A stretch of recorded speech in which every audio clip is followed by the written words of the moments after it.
Everyone, I hope you all are doing well. हम लोग discuss करेंगे एचसीएस टेस्ट सीरीज के क्वेश्चंस। तो देखते हैं आज का फर्स्ट क्वेश्चन क्या है। यहाँ आपसे पूछा गया है which of the following are the example of concave mirror. आपको बताना है इनमें से कौन सा जो है वो एग्जाम्पल है कनकेव मिरर का। ऑप्शन है आपके पास rear view mirror, magnifying glass, shaving mirror और ऑल ऑफ द अबव। इसका सही आंसर क्या होगा? कनकेव मिरर का एग्जाम्पल है shaving mirror. C is the right answer. जो रियर व्यू मिरर है और मैग्नीफाइंग ग्लास है, ये किसका एग्जाम्पल है? ये एग्जाम्पल है कन्वेक्स मिरर का, कन्वेक्स मिरर। अब हम देख लेते हैं कि कनकेव मिरर क्या होता है और कन्वेक्स मिरर क्या होता है। पिक्चर के थ्रू आपको बेटर समझ आ जाएगा। इस तरह से होता है कनकेव मिरर, जो अंदर की तरफ होता है। ये आप देख सकते हैं, ये कनकेव मिरर का एग्जाम्पल है और ये कन्वेक्स मिरर का एग्जाम्पल है। जो कनकेव मिरर होता है उसे कन्वर्जिंग मिरर भी बोलते हैं, कन्वर्जिंग मिरर। जैसे कि आप देख सकते हैं यहाँ पे जो रेज आ रही हैं वो एक पॉइंट पे आके कन्वर्ज हो रही हैं, तो इसे कन्वर्जिंग मिरर बोलते हैं।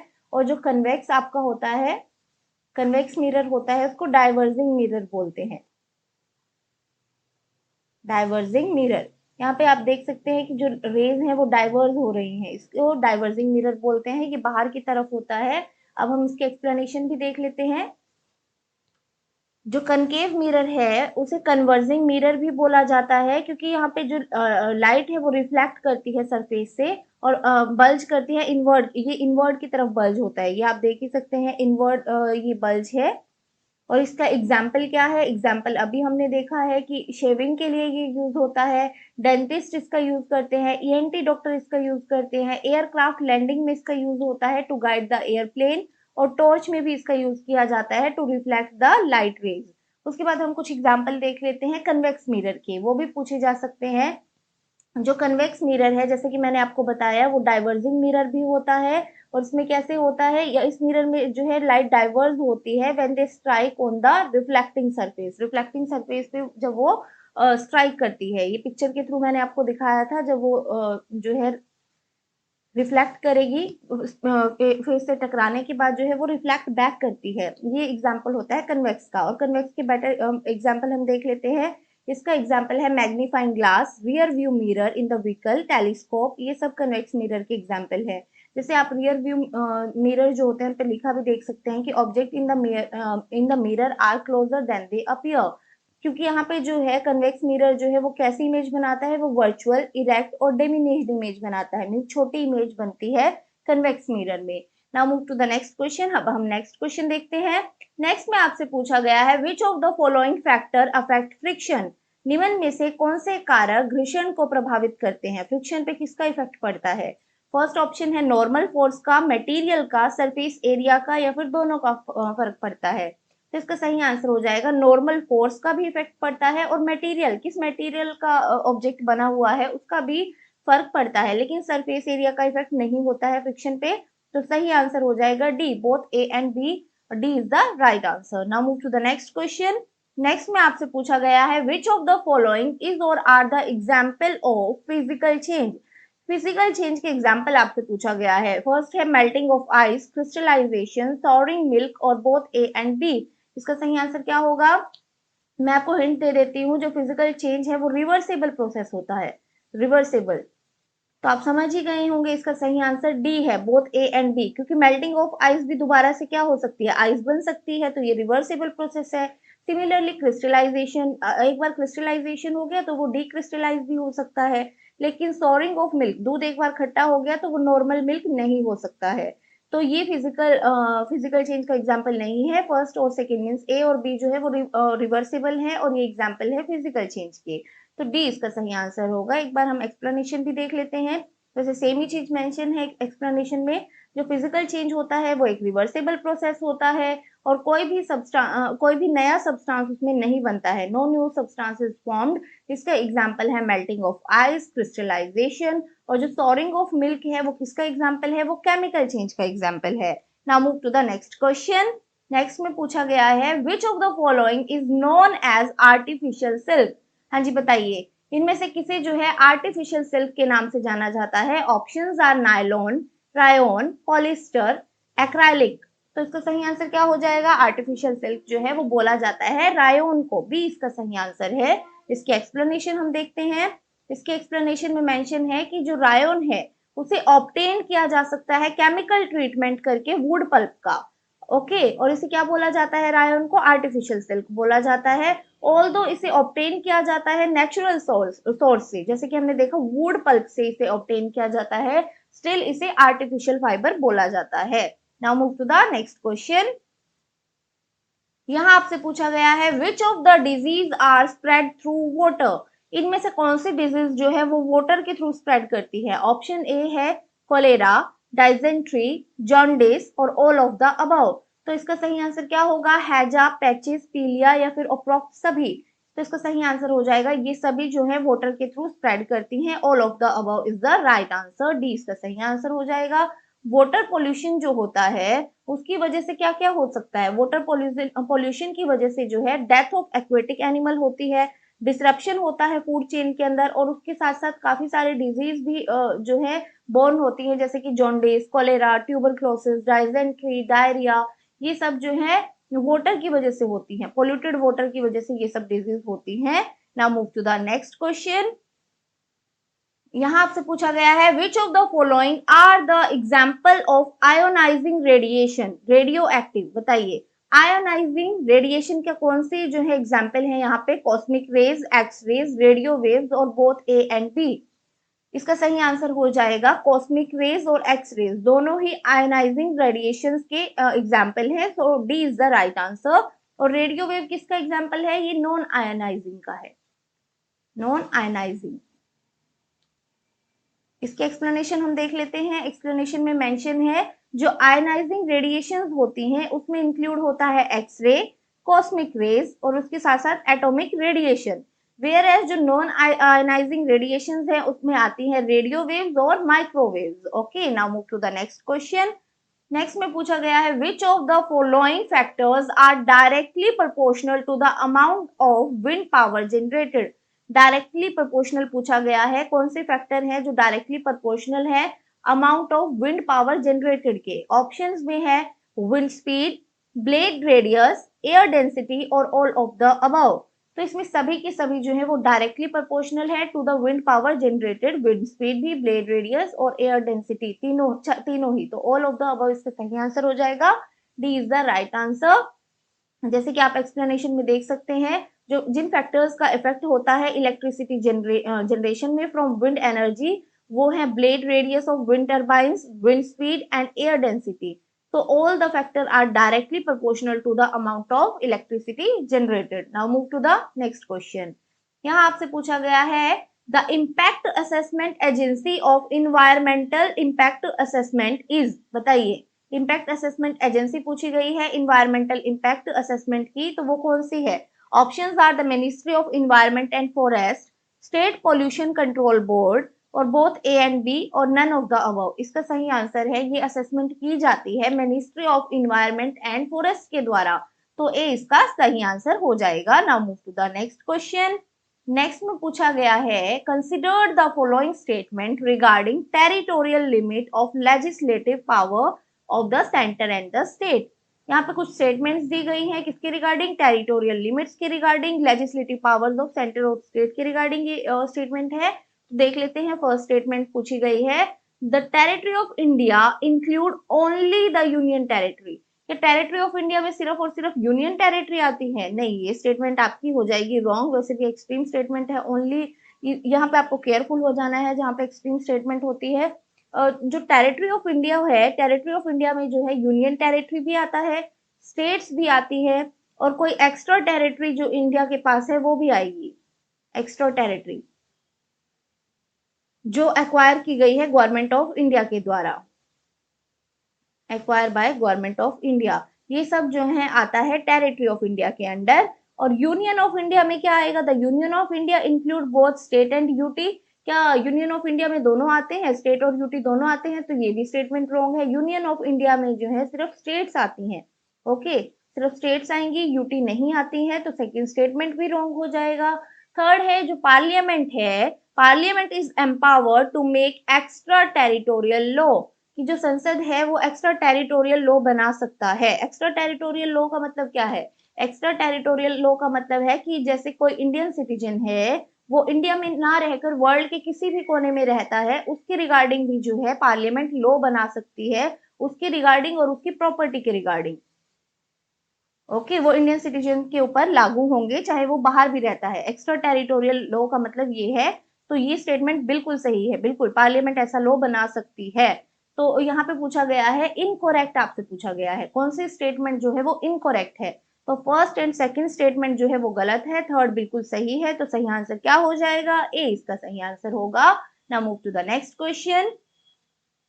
यहाँ पे एक्सप्लेनेशन वही है जो मैं आपको ऑलरेडी बता दिया है, बट आप एक बार देखना चाहें तो देख लो। जो पार्लियामेंट है is empowered to make extra territorial legislation. Parliament extra territorial legislation पे लॉ बना सकती है। इसलिए जो लॉ होते हैं पार्लियामेंट के वो एप्लीकेबल होते हैं इंडियन सिटीजन्स के ऊपर और उनकी प्रॉपर्टी के ऊपर in any part of the world. पूरे वर्ल्ड में किसी भी पार्ट में जो है वो एप्लीकेबल होंगे अगर आप इंडियन सिटीजन हैं। Now move to the next question. Next में आपसे पूछा गया है कंसिडर द फॉलोइंग स्टेटमेंट। यहाँ भी आपको स्टेटमेंट देखनी है। फर्स्ट स्टेटमेंट है article number 352 to 360 in part 18 of the constitution deal with different type of emergency and their provision. तो यहाँ पे बच्चे कंफ्यूज हो सकते हैं क्योंकि ये पार्ट जो है इन्होंने बिल्कुल सही दिया है। आर्टिकल 352 से 360 ये डील करता है, बट यहाँ पे पार्ट रॉन्ग दे दिया है इन्होंने। पार्ट 18 नहीं है, तो आपको केयरफुल रहना है। ओके, पार्ट 17 है। पार्ट 17 जो है कॉन्स्टिट्यूशन का, उसके अंडर आते हैं आर्टिकल 352 से 360 जो डील करते हैं डिफरेंट टाइप ऑफ इमरजेंसीज के regarding. Different type of emergency आप मुझे बताएंगे कितने तरीके की होती हैं और उनके नाम भी बताएंगे। ओके, एक होती है इंटरनल इमरजेंसी, एक होती है एक्सटर्नल इमरजेंसी। आप मुझे बताएंगे नेशनल इमरजेंसी होती है, नेशनल इमरजेंसी। दूसरी होती है स्टेट इमरजेंसी, जिसे प्रेसिडेंट रूल भी बोला जाता है। स्टेट इमरजेंसी को क्या बोला जाता है? President rule. और थर्ड कौन सी होती है? इकोनॉमिक। इकोनॉमिक के रिगार्डिंग कौन सी होती है? फाइनेंस इमरजेंसी होती है, फाइनेंशियल इमरजेंसी। तो ये तीन तरह की इमरजेंसी होती है। एक होती है नेशनल, एक होती है स्टेट जिसे प्रेसिडेंट रूल भी बोला जाता है, और थर्ड होती है फाइनेंशियल इमरजेंसी। तीन तरह की इमरजेंसी होती है। ये कवर होती है आर्टिकल 352 से 360 के बीच में। उसके बाद सेकंड स्टेटमेंट क्या है? तो फर्स्ट स्टेटमेंट आपकी हो जाती है रॉन्ग। सेकंड स्टेटमेंट क्या है? सेकंड है in an emergency the constitution. और पहले आप मुझे ये भी बताइए कि जो 1975 में हुई थी वो कौन सी इमरजेंसी थी? ओके, वो नेशनल का ही पार्ट थी। नेशनल में पहले दो तरीके की होती थी, इंटरनल और एक्सटर्नल। ओके, वो इंटरनल इमरजेंसी लगी थी, बाद में जो है अमेंडमेंट करके उसको रिमूव कर दिया गया था कि इंडिया के अंदर इंटरनल इमरजेंसी नहीं लगेगी। अब हम सेकंड स्टेटमेंट देखते हैं। In an emergency the constitution of India become unitary and it require a formal amendment of the constitution. हाँ जी, बताइए। In an emergency, the Constitution of India became unitary and it required a formal amendment of the Constitution. जो second statement है इसका first half जो है वो बिल्कुल सही है। यहाँ पे जो है इमरजेंसी के दौरान जो कॉन्स्टिट्यूशन होता है इंडिया का वो यूनिटरी हो जाता है, ये बिल्कुल सही है। बट सेकंड पार्ट जो है it require a formal amendment of the constitution, ये पार्ट रॉन्ग है। इसमें फॉर्मल अमेंडमेंट की जरूरत नहीं पड़ती है कॉन्स्टिट्यूशन के अंडर। तो यहाँ पे ये स्टेटमेंट भी आपकी रॉन्ग हो जाएगी। यूनिटरी का मतलब क्या होता है? जहाँ पे सारी पावर जो है, मोस्टली सारी पावर जो है वो सेंटर पे आ जाती है। तो ये बात बिल्कुल सही है। अब मैंने आपको बताया था इंडियन कॉन्स्टिट्यूशन कैसा है। इंडियन कॉन्स्टिट्यूशन जो है वो फेडरल है, फेडरल है with strong unitary feature.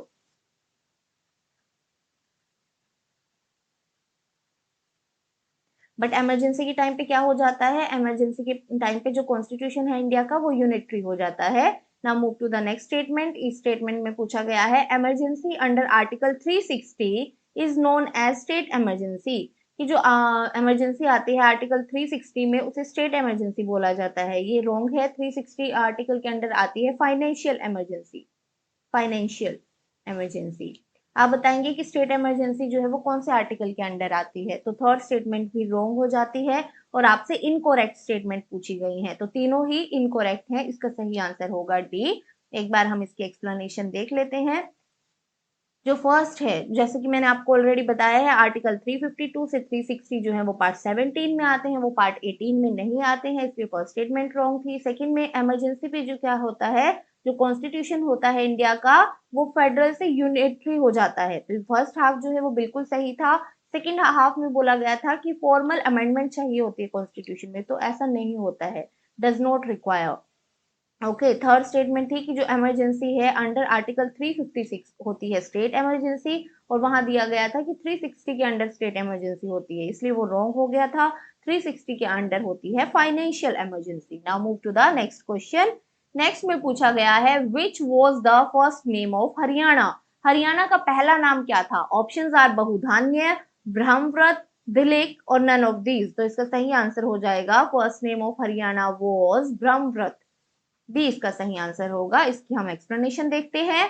Haryana जो है उसका एंशियंट नाम means during the olden period उसको जाना जाता था ब्रह्मव्रत, आर्यव्रत और ब्रह्मोपदेश के नाम से। और इन तीनों का ओरिजिन क्या है इन नामों का? ये नाम से ही आप देख सकते हैं। ब्रह्मव्रत का मतलब क्या है?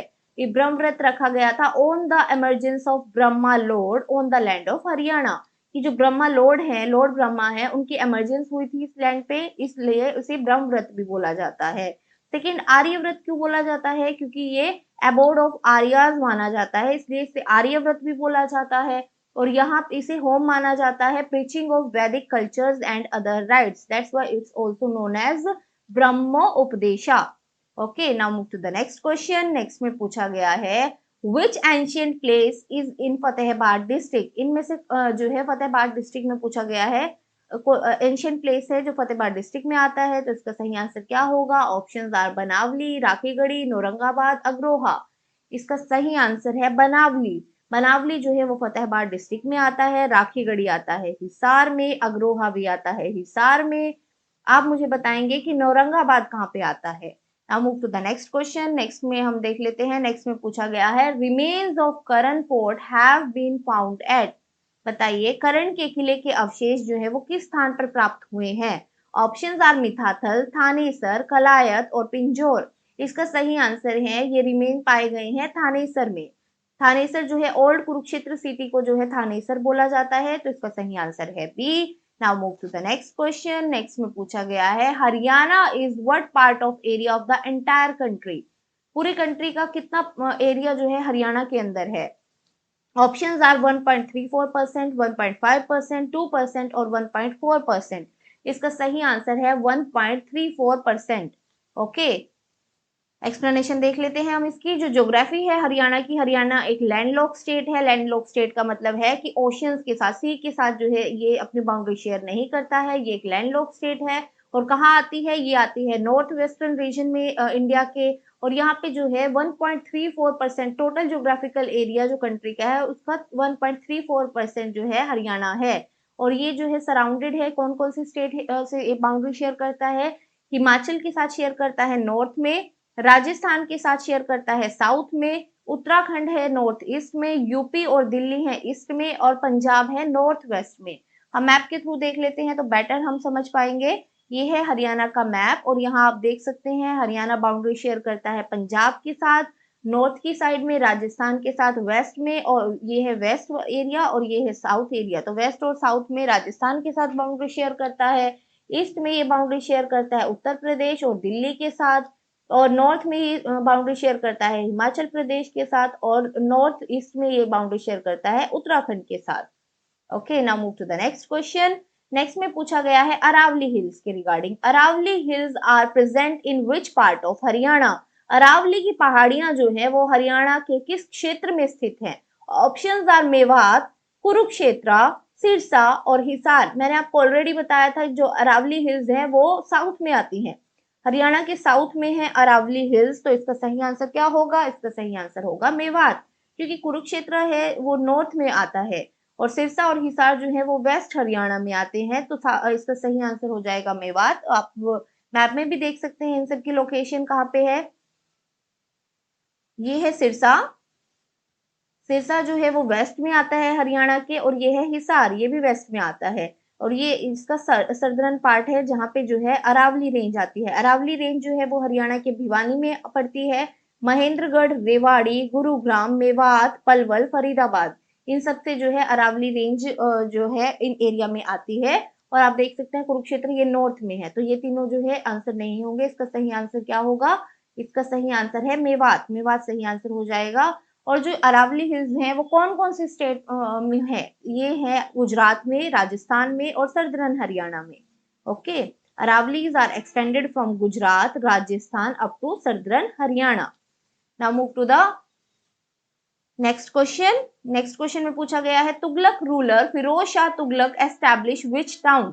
बताइए इनमें से कौन सा टाउन जो है एस्टैब्लिश किया गया है फिरोज शाह तुगलक के द्वारा?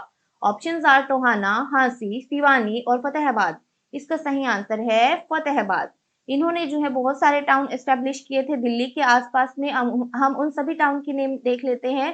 ही founded several cities around Delhi including Jaunpur, Firozpur, Hisar, Firozabad और Fatehabad. Okay, now move to the next question. Next में आपसे पूछा गया है which ruler of Mewat challenge Ghori forces? बताइए मेवात के किस प्रशासक ने गोरी की सेना को चुनौती दी थी? ऑप्शंस आर तेजपाल, हेमराज, इब्राहिम और नन ऑफ दीज। इसका सही आंसर होगा हेमराज ने। B is the right answer. Now move to the next question. Next में पूछा गया है when was Gandhi ji arrested in Palwal? Gandhi ji Palwal में कब गिरफ्तार हुए थे? Options are 5th of Jan 1919, 8th of May 1920, 10th of April 1919 और 17th ऑफ अप्रैल 1921। सारे ही ऑप्शन बहुत क्लोज हैं। अगर आपको थोड़ा बहुत आइडिया भी है कि ये क्यों हुए थे, पलवल रेलवे स्टेशन पे ये गिरफ्तार हुए थे क्योंकि ये 1919 में जो रोवलेक्ट एक्ट है, रोवलेक्ट एक्ट पास हुआ था, उसके अगेंस्ट में जो है प्रोटेस्ट करने के लिए ये जा रहे थे। तो यहाँ से आपको हिंट मिल गया होगा कि 1919, बट 1919 में भी आपको एग्जैक्ट डेट पता है तभी आप इसे अटेम्प्ट करेंगे। 5th जैन और 10th अप्रैल। तो इसका सही आंसर है 10th ऑफ अप्रैल 1919 में ये अरेस्ट हुए थे पलवल रेलवे स्टेशन पे। Mahatma Gandhi ji was arrested in 10th of April 1919 at Palwal railway station while going to Punjab against Rowlatt Act. Okay, ये आपको ध्यान रखना है। Now move to the next question. यहाँ आपसे पूछा गया है after the death of Lala Lajpat Rai in March 1929 who was the chief guest in Rohtak assembly? बताइए लाला लाजपत राय की डेथ के बाद 1929 में किन्होंने जो है रोहतक असेंबली अटेंड की थी as the chief guest? Options are doctor Satyapal, Motilal Nehru, Mahatma Gandhi और जवाहरलाल नेहरू। इसका सही आंसर हो जाएगा ये अटेंड की गई थी मोतीलाल नेहरू के द्वारा। B is the right answer. Now move to the next question. Next में पूछा गया है the 18th edition of Asian game was organized by? जो 18th एडिशन हुआ था एशियन गेम का वो किसके द्वारा ऑर्गेनाइज किया गया था? Options are Asian Games Federation, Olympic Council of Asia OCA और बोथ 1 and 2 और नीदर 1 nor 2। इसका सही आंसर है ये ऑर्गेनाइज किया गया था Olympic Council of Asia OCA के द्वारा। B is the right answer. इसकी एक्सप्लेनेशन हम देख लेते हैं। 1982 से since 1982 they have been organized by जो एशियन गेम्स की यहाँ पे हम बात करें एशियन गेम्स हैं वो ऑर्गेनाइज किए जाते हैं Olympic Council of Asia OCA के द्वारा। उससे 1982 से पहले मींस 1951 से स्टार्ट हुए थे, तब से 1982 तक जो है कौन इसे करता था?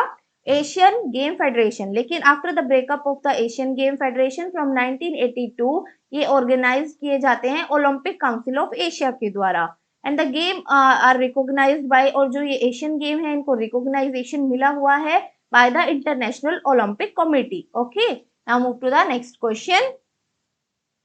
नेक्स्ट क्वेश्चन में आपसे पूछा गया है in which year were the Asian game held for the first time? ये अभी मैंने आपको एक्स्ट्रा इन्फॉर्मेशन में ऑलरेडी बता दिया है, तो इसका सही आंसर आप सभी को पता होगा सी 1951। जो फर्स्ट टाइम एशियन गेम्स हुए थे वो कब हुए थे? वो हुए थे 1951 में। और ये कहाँ हुए थे ये भी इंपॉर्टेंट हो जाता है। फर्स्ट टाइम ये हुए थे न्यू दिल्ली में, न्यू दिल्ली इंडिया। जो ये इंपॉर्टेंट गेम है for example Asian games, Commonwealth game, Olympics, ये 4 साल में एक बार होते हैं। तो एक तो आपको इन सब का ये बताना है कि फर्स्ट टाइम ये कहाँ पे हुए थे और किस मतलब डेट बतानी है कब हुए थे और कहाँ हुए थे। ये तीनों का ही इंपॉर्टेंट होता है एशियन गेम का, कॉमनवेल्थ और ओलंपिक्स। एशियन का मैं ऑलरेडी बता दिया है 1951 में हुए थे, न्यू दिल्ली में हुए थे, इंडिया में हुए थे। आपको इन तीनों का फर्स्ट टाइम बताना है, कहाँ हुए थे, कौन सी कंट्री में हुए थे, कौन से ईयर में हुए थे। प्लस में इंपॉर्टेंट रहता है इनके रिगार्डिंग कि जो प्रीवियस हुआ है, जस्ट प्रीवियस गेम हुआ है, वो कहाँ हुआ है और नेक्स्ट जो है वो कहाँ होगा अपकमिंग। ओके, फॉर एग्जाम्पल ये अपकमिंग 2022 में होगा, ईयर भी पता होना चाहिए कि कब होगा। पहले कब हुआ था, 2018 में हुआ है, तो 2018 और 2022 ये दोनों ईयर जो है इंपॉर्टेंट हो जाते हैं एशियन गेम्स के। और इसमें भी आप बताएंगे कॉमनवेल्थ गेम और ओलंपिक्स का भी बताएंगे, जो प्रीवियस है और जो अपकमिंग है, ये तीन जो है इंपॉर्टेंट रहते हैं जहां क्वेश्चन बनने का चांस रहता है। Now move to the next question. Next question हम देख लेते हैं, उससे पहले हम इसकी एक्सप्लेनेशन देख लेते हैं। जो फर्स्ट एवर एशियन गेम्स हुए थे वो कहाँ हुए थे, वो हुए थे न्यू दिल्ली में 1951 में हुए थे। और जो एशियन गेम्स हैं उनको रेगुलेट किया जाता था एशियन गेम फेडरेशन के द्वारा 1951 से 1978 तक। जब मैं आपको ऑलरेडी बता चुकी हूँ कि पहले एशियन गेम फेडरेशन रेगुलेट करता था, लेकिन 1982 से जो है ओलंपिक काउंसिल ऑफ एशिया जो है इसे रेगुलेट करता है टिल नाउ, अभी अभी प्रेजेंट में भी। Okay, now move to the next question. Next में आपसे पूछा गया है how many gold medal India has won in the 2018 Asian games.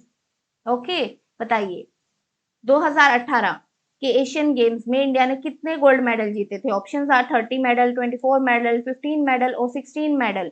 इसका सही आंसर है इंडिया ने जीते थे 15 गोल्ड मेडल जो है इंडिया ने जीते थे, तो सी इसका सही आंसर हो जाएगा। सी इज द राइट आंसर। जैसे मैंने आपको बोला ही है, जो अभी अभी हुए हैं, अब 2018 के बाद तो ये 2022 में ही होंगे, तो 2018 वाले आपके लिए इंपॉर्टेंट होंगे कि इंडिया ने कितने गोल्ड मेडल जीते थे, कितने सिल्वर जीते थे। और जो इंपॉर्टेंट प्लेयर हैं इनके रिगार्डिंग 2018 के एशियन गेम हुए, 2018 के कॉमनवेल्थ गेम हुए, इनके रिगार्डिंग जो है क्वेश्चन बनने का चांस रहता है, तो आप इन सब के बारे में देख लीजिएगा। Now move to the next question. Next में आपसे पूछा गया है which country rank 130th on the childhood index recently.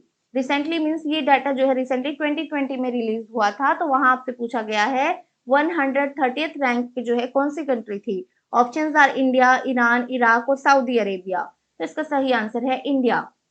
देखो हर हर एक इंडेक्स में आप सभी कंट्री का नहीं रिमेंबर कर पाएंगे, तो आपको क्या देखना है, जो जो इम्पोर्टेंट इंडेक्स है वो किसके द्वारा रिलीज किए जाते हैं, ये इंपॉर्टेंट हो जाता है। सेकंड इंपॉर्टेंट चीज हो जाती है कि उस फर्स्ट पोजीशन पे जो है इंडेक्स में कौन रहा, और इंडिया की पोजीशन जो है इंपॉर्टेंट हो जाती है कि इंडिया कौन सी पोजीशन पे रहा। प्लस में अगर बहुत ही ज्यादा इंपॉर्टेंट कोई इंडेक्स है उसके कंपैरिजन आपसे पूछा जा सकता है ब्रिक्स कंट्री के साथ। ब्रिक्स कंट्रीज का आप देख लीजिएगा, और उसके साथ साथ किसके साथ, नेबरिंग कंट्री के साथ ज्यादा ज्यादा जो है कंपैरिजन किया जा सकता है। क्योंकि आप हर एक का जो है रिमेंबर नहीं कर पाएंगे, तो आपको सिर्फ ये याद रखना है जो इंडेक्सेस होते हैं उसमें ये चीजें इंपॉर्टेंट रहती हैं। यहाँ पे सही आंसर है इंडिया। और फर्स्ट पोजीशन पे जो है इसमें कौन रहा था, फर्स्ट पोजीशन पे जो है Iceland. Okay, among 182 countries, India ranked 130th, while Iceland maintained its position at the top for the second year in a row, followed by Switzerland, Finland, and Sweden. Now move to the next question. Next में आपसे पूछा गया है, who among the following led the Shimla deputation? निम्न में से किसने शिमला प्रतिनिधित्व मंडल का नेतृत्व जो है किया था। ऑप्शंस है आगा खान, नवाब सलीमुल्लाह, मोतीलाल नेहरू और नन ऑफ देम। इसका सही आंसर है जो शिमला डेपुटेशन है उसके लीडर थे, उसे लेड किया गया था आगा खान के द्वारा। जो शिमला डेपुटेशन है वो क्या है उसके बारे में थोड़ा जान लेते हैं। जो शिमला डेपुटेशन है वो ऑर्गेनाइज की गई थी मुस्लिम लीग के लीडर्स के द्वारा। उसमें जो है मुस्लिम लीग के जो लीडर थे वो मिले थे वॉइस रॉय लॉर्ड मिंटो से। कब मिले थे, शिमला में मिले थे, 1 अक्टूबर 1906 में मिले थे। और इसका एम क्या था डेपुटेशन का, इसका एम था was to win the sympathy of the Britishers की sympathy लेना and address matter and interest concerning their community. Okay, और जो शिमला डेपुटेशन था वो लेड किया गया था by Aga Khan. Now move to the next question. Next में पूछा गया है in which of the following year quit India movement was launched। देखो ये बहुत ही इंपॉर्टेंट मूवमेंट है, तो ऑलमोस्ट आप सभी को पता होगा ये कब हुआ था। ऑप्शंस आर 1940, 41, 1942 और none of these। इस तरह के क्वेश्चन तो सभी बच्चों को पता होते हैं, तो इसका सही आंसर है ये हुआ था 1942 में। इसकी एक्सप्लेनेशन हम देख लेते हैं। पर्टिकुलरली ये जो है लॉन्च किया गया था और 8 अगस्त 1942 में all India Congress committee session हुआ था, बॉम्बे में हुआ था। और मोहनदास करमचंद गांधी जी ने है जो लॉन्च किया था क्विट इंडिया मूवमेंट। और नेक्स्ट डे ही गांधी जी, नेहरू जी और अदर जो लीडर थे नेशनल कांग्रेस के, उन सबको अरेस्ट कर लिया गया था ब्रिटिश गवर्नमेंट के द्वारा। आज के लिए इतना ही। I hope you like the video. Thank you very much. Bye bye and take care.